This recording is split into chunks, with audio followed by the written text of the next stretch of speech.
Specifically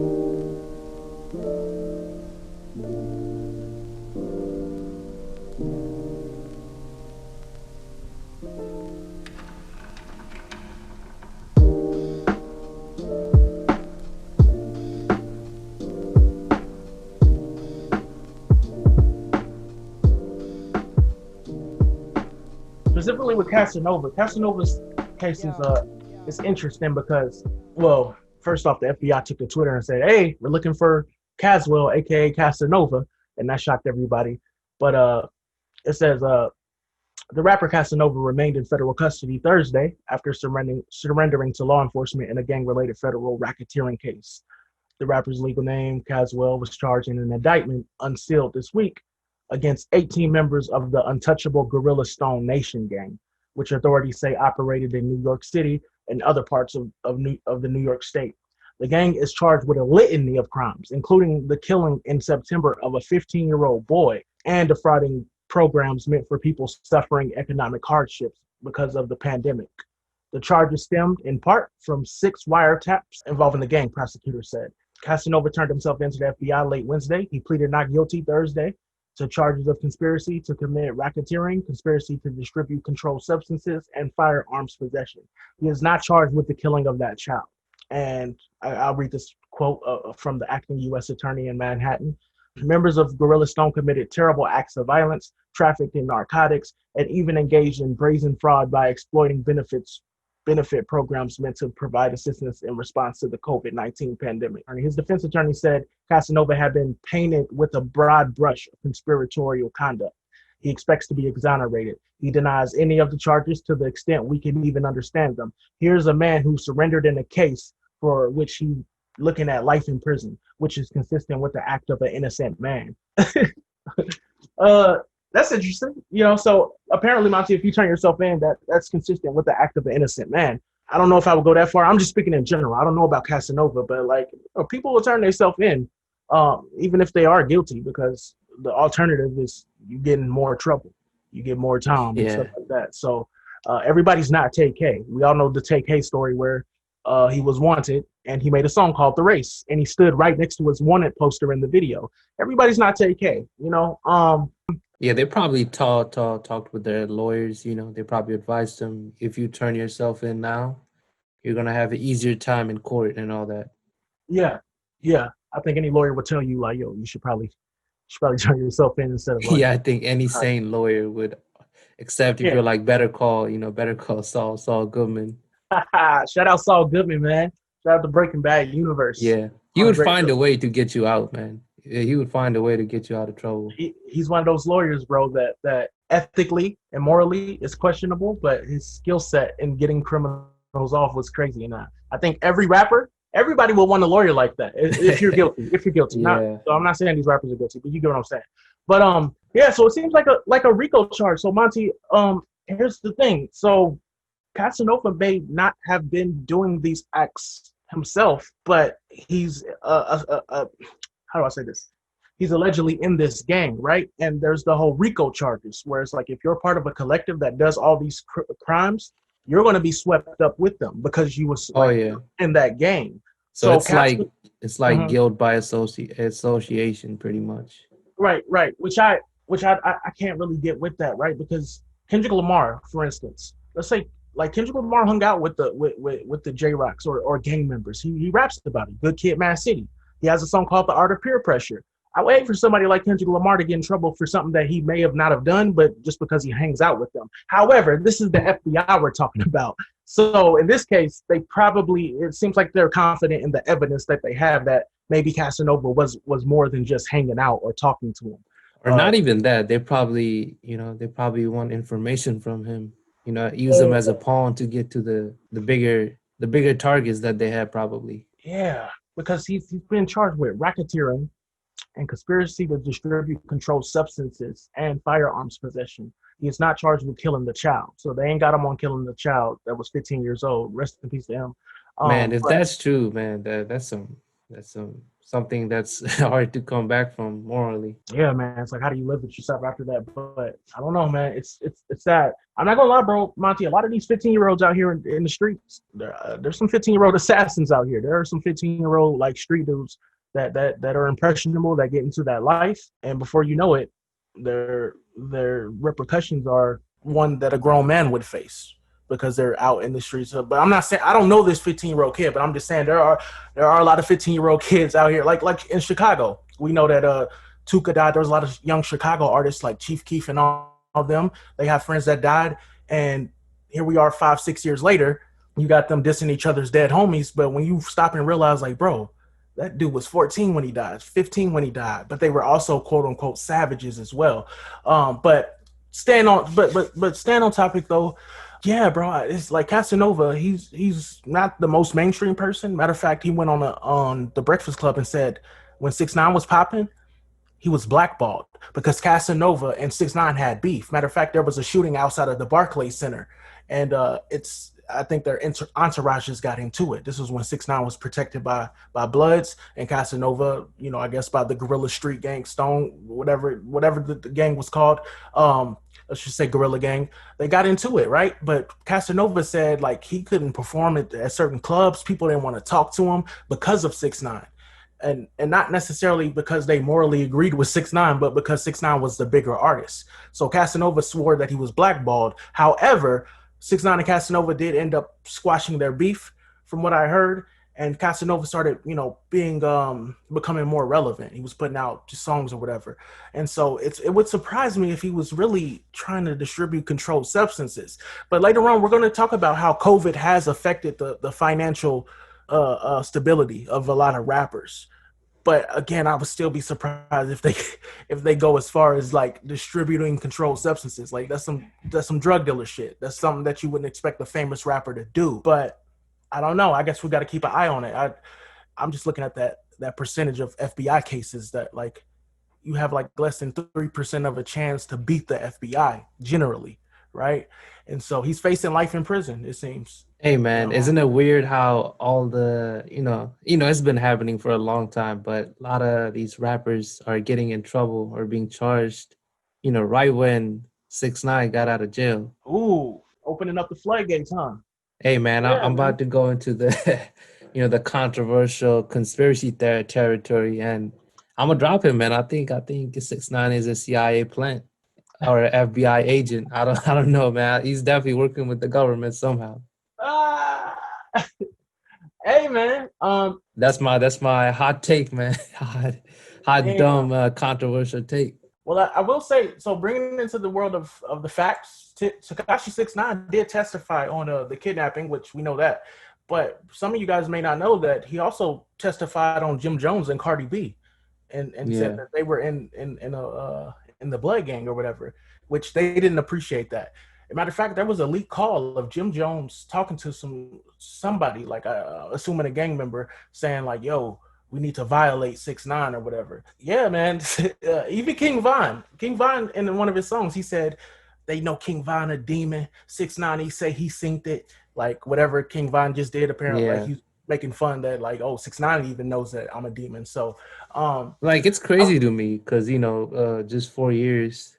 Everybody thought 6ix9ne is gonna be jail in for a long time, and it was like pretty much confirmed he was gonna be in jail for a long time. yeah. It was so everybody was so sure that I think Charlemagne even bet some ridiculous shit that if 6ix9ne was released, I even forgot what his bet was, but Bro, I think it was some gay something shit, ridiculous. Bro. I think it was some gay shit that he said. Yeah. I can't remember. I Yeah, think it was some wild gay shit, and that's how confident he was. yeah. Bro, we gotta remember, It just seems 6ix9ne crazy, He's out in the streets now. Just 6ix9ne allegedly that's paid all. somebody to shoot at Chief Keef, and he didn't even serve 2 years, bro. That is wild to me. Like, I mean, but he brought down a whole gang, right? So the FBI is looking at it like it's leverage. That does not really up. seem enough, to me. That seems too low for him. I mean, not even though he probably bought down a gang, I feel like they probably want a little more from him. Oh, like a continuous thing. Like, yeah. Even after, like while he's out, like he could actually still be an informant. right Yeah, now. I'm just theorizing, man. If you if you Yeah, probably look at it logically, this probably just not true. But yeah. on this show, we love to just Like, theorize and think what might be happening or what might not. yeah, all I know is that the FBI, they seem particularly emboldened. Like, I wonder how clout works with the FBI. Like when they get these high profile cases, I think it looks well upon their organization. I don't know if they get more money from the government or whatever, but these high profile cases do bring a lot of clout to the FBI. And we're gonna go into G Herbo now, which is the one like Casanova. I knew of him. I knew that he was a street dude. Also, wait, Monty, there was the Vlad situation with Casanova. So wait, before we go into G Herbo's situation, if you guys know of DJ Vlad is a dude with a YouTube channel where he interviews majority black people about like gang affiliations, shootings, past criminal lifestyle. He often asks them like would they ever snitch, and they would often say no. And then Vlad will give a scenario like, oh, what if your mom got killed and the killer, you knew who it was, but the killer was like on his way out the country, would you snitch? Or what if your next door neighbor was raping a little kid? I'm sorry for that imagery, but That's Vlad a will good ask question, though. That's a really good question. If you just look at it from in general, yeah, yeah, but a lot of them said no. A lot of them said they would not tell on the person that's molesting a kid or whatever. But like that's regardless, crazy to though, me. I can't believe you would not snitch on that. That's just yeah, even if somebody's getting molested. Come on, man. yeah, There's got to be a line to snitching, man. That's I just agree. messed up. Monty, I'm like this, bro. Like, if me and you commit a crime and one of us get in trouble, you shouldn't snitch on me. I shouldn't snitch on you. That's kind of how I look at it. Like, if we're hitting a lick, if we're going into something and you get caught, but I don't get caught, don't snitch on me. That's generally how I look at it because we're doing a street thing, and we both agreed before we did the crime that we wouldn't rat each other out. And then you rat me out, then there's gonna be like problems, just generally speaking. However, if you're outside of that, if you're not committing any crimes and you're a civilian, you pay taxes and stuff like that. I think it's more than reasonable to like tell the police on serious crimes, right? Whether it's Yeah, your mom dying and you know who did it, or a kid being molested. Because like, look, bro, yeah. I can't stand by Yeah, I can't stand by if I know that a kid, like a 6-year-old, is getting like molested, like sodomized and crazy stuff like that. Sorry for the image, you guys, but like, I even just it doesn't even have to go that far, man. Even if it's happening, not that brutal. mhm. They're like kids, or if you're like torturing a fucking puppy. Now I'm Wow. snitching on your ass. You're going to jail, bro. Yeah, bro. I can't. That's man. I would feel horrible if I sat back and did nothing, right? But like, do you want to Yeah. risk your freedom fighting that person? But I get it though, man. I know obviously. I feel like if you're on the front of the world stage and you're getting fucking interviewed by Vlad, who tends to cause just trouble and say if you answered, yeah, I would snitch on, snitch on, like if you test your like just ability to if you're gonna snitch or not, and somebody might look at it who come from the same streets as you, they'll be like, oh, he's not reliable, and something happens, Yeah, and yeah. yeah, it's like they're scared to say no. Your I character mean, would they're be scared caught. to say yes. They're scared to say, "Yeah, I will snitch." Yeah, your It's like character a, would it's be like a, caught. Your character would be it's like a caught in the question. toxic, it's like a toxic code that the streets have. Mm, yeah, it's a like I can get it, and police follow the no snitching code because they won't snitch on each other. Exactly. The blue That wall of that's silence. that's even more fucked up. Yeah, that is more fucked up. Like you put pressure and encourage suspects to snitch, but you see somebody on your force doing something horrible, and that's wild, bro. Like I remember there was this one case, and this dude got like 200 plus years. He was raping low income black women primarily. A lot of them were like addicted to drugs. And he felt like, oh, I'm a cop. It's my word against theirs. So he was he was raping a lot of women. Like he'll pretend to arrest them and then drive to a secluded location and rape them. And this went on for like a long period of time. I don't know the exact period of time, but it's hard for me to imagine, bro, if like they didn't, if some people on the force didn't suspect some shit like that. Like I often wonder that. But yeah, dog, like the no snitching Yeah, thing, bro. Like again, I get the code. I understand the code, but I get what you're saying, Monty. There is a level of toxicity to it as well. It's yeah. not it's not necessarily healthy for communities, right? Because let's say there's a killer on the loose that's killing 14, 13-year-olds, firing stray bullets that killed a 4-year-old girl. I get the street justice thing is like you want to find that person and kill them, or well, the option would be to tell the police and get them off the streets, because all the police a lot of times need is a witness. But a lot of times the witnesses are also, Monty, we also got to talk about witnesses are often intimidated too, killed for cooperating or intimidated or whatever.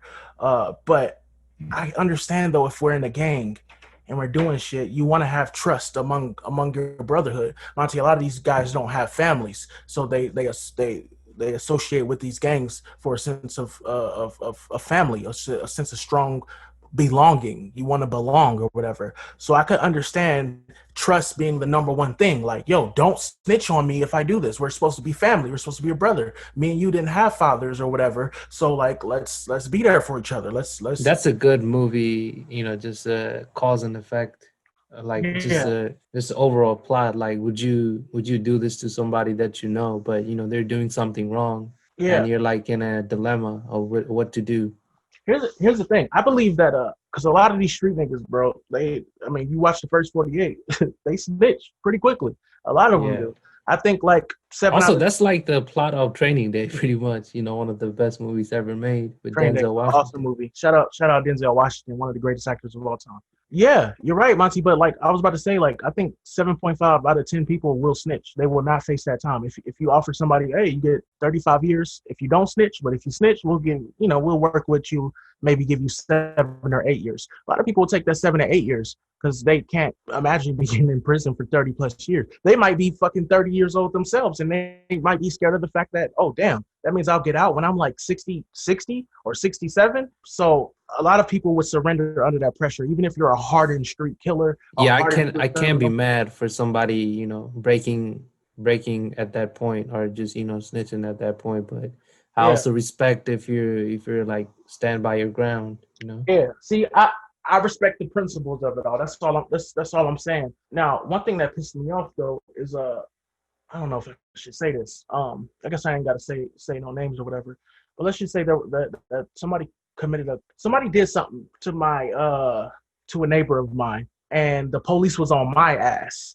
And if my nephews weren't there to tell the cops that I had nothing to do with it, they would have took me out. They would have took me downtown, and I might have faced those charges. But basically, they were like, "We know you did it. We know you know who did what to your next door neighbor."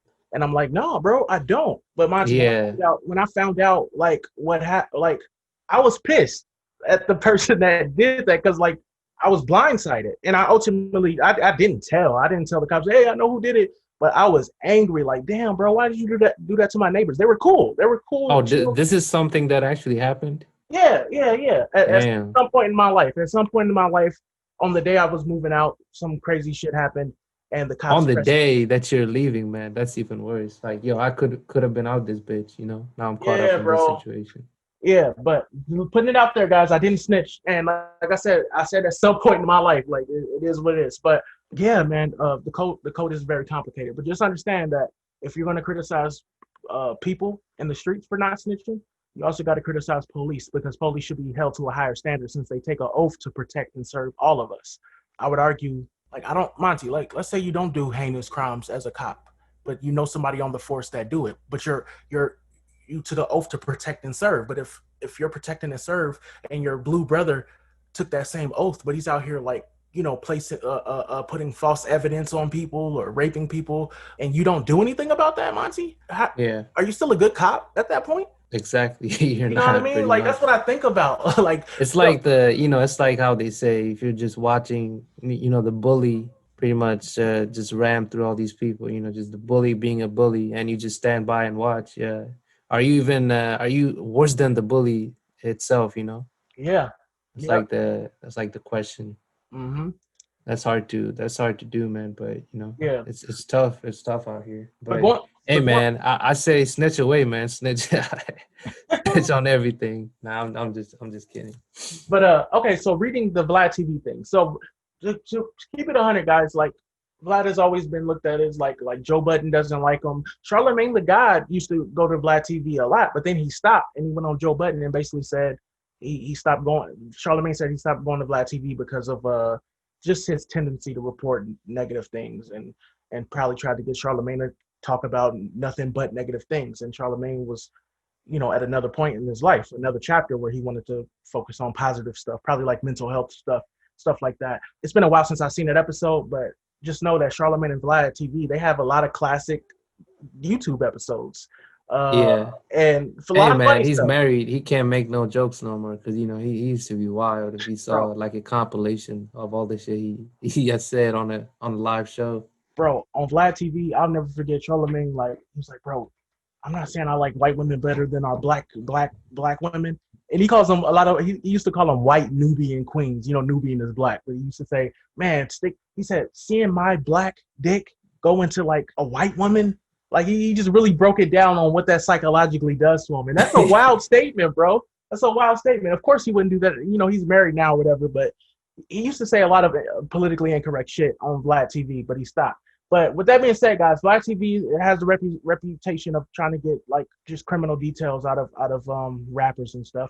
And there's always been it's been long speculated that Vlad may have gotten some artists in trouble. Now, a lot of times it was speculation. So if a rapper went on Vlad and got arrested, it never really came out that Vlad was responsible for that. And Vlad always said, I'm not responsible for that. And I'm not forcing them to say it. Even if my video was pulled up, I'm not forcing them to say it.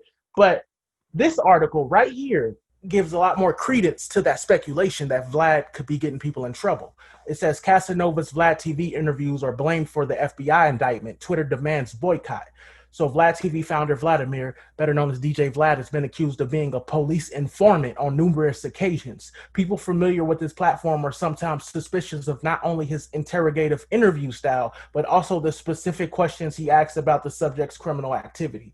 On December 8th, Vlad's name started getting dragged through the dirt on Twitter after it was suggested his past interviews with Casanova are partly to blame for the New York rapper's recent FBI indictment. Consequently, Twitter wants Vlad canceled immediately. Fans are convinced Vlad is responsible for Casanova's legal plight because of a particular tweet that was fired off on Monday night, December 7th. The post featured a YouTube video from Hip Hop Media Uncensored claiming the FBI admitted to pulling information from Vlad's interviews.